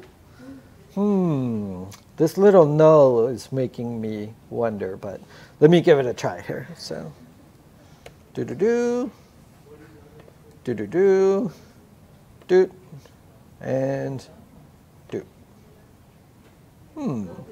So a couple of things. I'm not seeing my alert that it succeeded, so we should check that one. So maybe we can start with that. Because if it's not going in, then none of the rest will work. So let's find that. So here's our talk to Firebase. Oh, you got the same thing. See how this one's invoices? Yeah. Yeah. So let's make it invoice. Let's try that.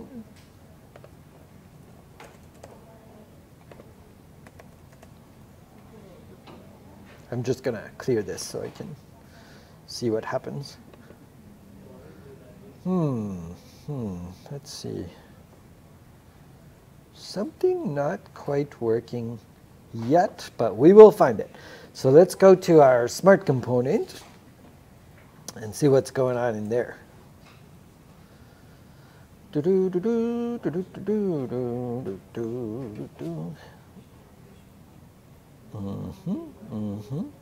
So here's our awesome. Oh, you commented this out. Yeah, I see there's no this in your examples. Oh yes, I have this. Yeah. So let's turn this back on. And let's turn this on. And this one. That looks pretty good. Oh, the one thing you... Okay, you are missing the closing for this. So we can, let's see. We need one of these and one of these. And then the other thing we should put in while we're here is this little dot catch. So this is the one that will catch errors if there are errors happening. So it's going to look like this. Yeah. So from here we could say,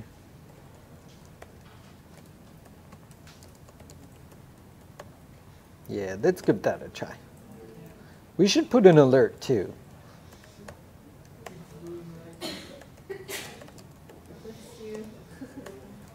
Now, one good thing to do when you're doing your error message, they give us a little property called message that is like a little plain language description of what went wrong.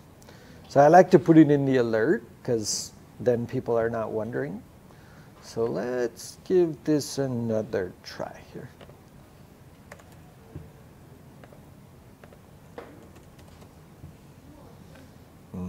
And I will submit.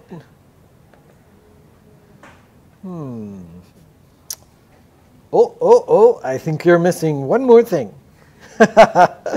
If we go back to the Firebase API, we need to put a return in there. I'll show you where we need that. Let's see. Right here in your Talk to Firebase, we need to return, return. Oh my goodness. There we go. Yeah. So we put this little return right in front of it, and that's what gives back the answer if it succeeded or failed. So I think it should be working. I might get you to check your Firebase in a second here. Hey, success. Did I show up in the Firebase? It's just like some garbage I typed, but. Here, let me do it again. Tim.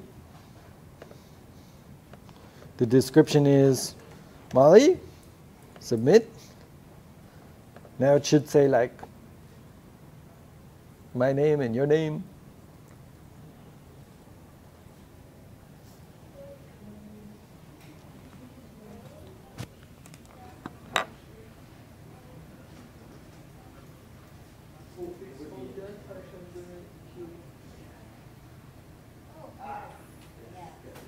So if you want, you can always get rid of that other stuff if you hover over the voice settings. So those are there from when we were using push. Now we changed to set. Always puts it in the same place. So set's a little, maybe a little easier. Now, if we go a little further, maybe you want to make 2 or 3 invoices for the same client, then push with it. As you can just keep adding them, and it will give each one a unique ID.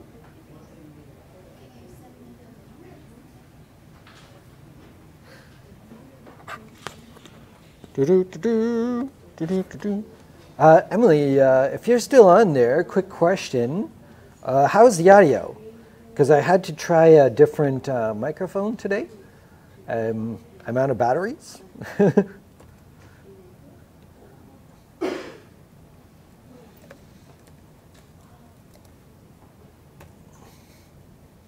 There you go. Did I miss anybody? I think we're good, right?